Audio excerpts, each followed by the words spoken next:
A Bound Man. Why we are excited about Obama and why he can't win. By Steele. Narrated by Richard Allen. Copyright 2008 by Steele. This unabridged audiobook is published by arrangement with Free Press, a division of Simon & Schuster Incorporated, and was produced in the year 2008 by Tantor Media Incorporated, which holds the copyright thereto. Part 1. The Man. Chapter 1. The High Possibility. The first thing I ever heard about Barack Obama was that he had a white mother and a black father.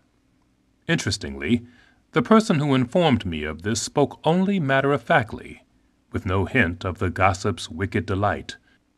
Yet this piece of information was presented as vital, as one of those all-important facts about a person that, like the first cause of a complex truth, plays a role in everything that follows.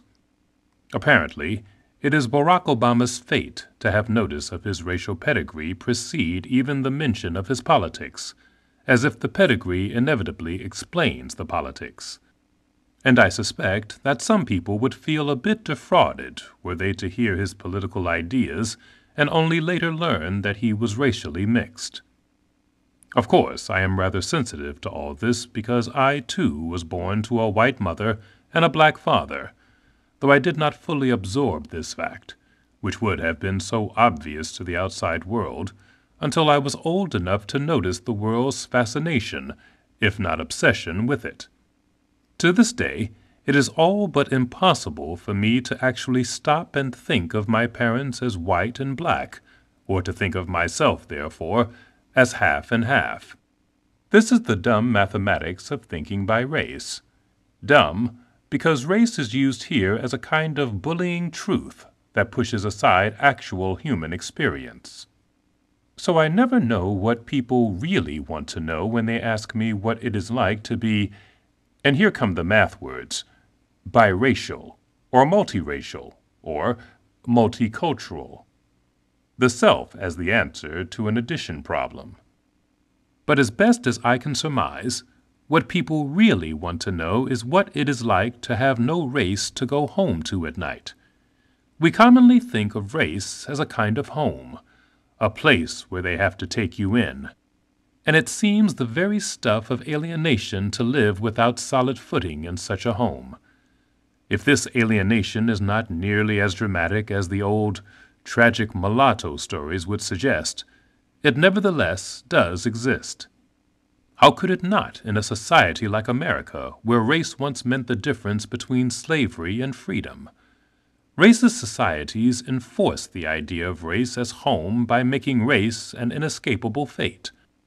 So still, today, this fundamentally odd, even primitive idea remains embedded in our democratic national culture, the legacy of our past. People who are the progeny of two races have a more ambiguous racial fate, and, therefore, at least some feeling of homelessness. They stand just outside the reach of that automatic racial solidarity that those born of one race can take for granted. So people like Barack Obama and me are always under a degree of suspicion.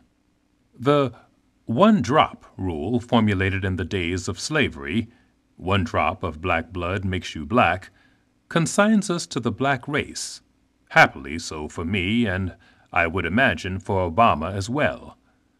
But the fact of an immediate white parent differentiates us and interrupts solidarity with blacks. And all this is worsened by the fact that whites are historically the oppressor race. Thus, by the dumb logic of racial thinking, our very mother's milk comes through a collaboration with the enemy. More literally, this collaboration may mean that we enjoy more exposure to the dominant culture, more advantages in a color-conscious society. Mistrust and even resentment from other blacks often ensues, and from whites come the sneers one commonly hears in reference to Obama. He's not even really black. Our vulnerability is that both blacks and whites can use our impossible racial authenticity against us. Both races can throw up our mixed background to challenge our authority to speak. And both races can squeeze us in a blues-like double bind, where the absurdity is as comic as it is tragic. We dismiss you for not being authentically black, yet we will never accept you as authentically black. Ha ha. When people can call you inauthentic and undermine your moral authority, they have a degree of power in relation to you. And where they have power, you have vulnerability. This would have to be an old and tiresome vulnerability in Barack Obama's life, as it is in mine, and all the more so because he has chosen a public life. One senses that his first book, Dreams from My Father, was meant in part to diffuse some of this vulnerability. In it, he does not merely own up to his interracial background as if to a pass indiscretion. He candidly explores it.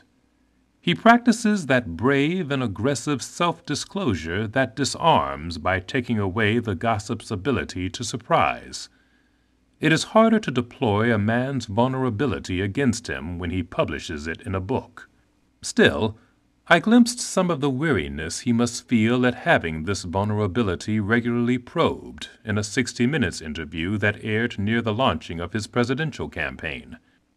It was the usual 60 Minutes setup, the camera in close enough for a dermatological exam, and there sat Obama, perfectly composed and seemingly ready for anything, the now famous ears framing his good looks and eternal boyishness. The correspondent, Steve Croft, asked a series of predictable political questions, and then, hunching forward a bit, entered the territory of identity. There was an allusion to the mixed race background, and a question about how Obama saw himself. And here, probably because I knew so well what to look for, I saw the very faintest exasperation come into his eyes and then instantly vanish. Barack Obama has no doubt had a lifetime of rehearsals for this moment, and he must have had 100 answers immediately at hand, all rehearsed to the point of glibness. Yet the answer he finally gave had real pathos precisely because it was so glib. He was rooted, he said, in the African American community, but he was also more than that. To be sure, this is the formulation of a man with a very complex identity, trying, understandably, to make himself simpler and more recognizable to a society not used to pondering his like. Yet this is also a formulation that reduces Obama's identity to a banality. What could rooted, or more than that, mean? How would the two be simultaneously possible? And for that matter, what could African American community really mean? A culture? A politics? To become recognizable, he processes himself through the same dumb racial math. He is one thing plus something else that has been the very source of his vulnerability. He collaborates with the same tired racial conventions that made him an odd man out to begin with. And yet a great part of Obama's appeal in broader America, especially his political appeal, can be chalked up to his complex identity. He is interesting for not fitting into old racial conventions. Not only does he stand in stark contrast to a black leadership with which Americans of all races have grown exhausted, the likes of Al Sharpton, Jesse Jackson, and Julian Bond, he embodies something that no other presidential candidate possibly can: the idealism that race is but a negligible human difference.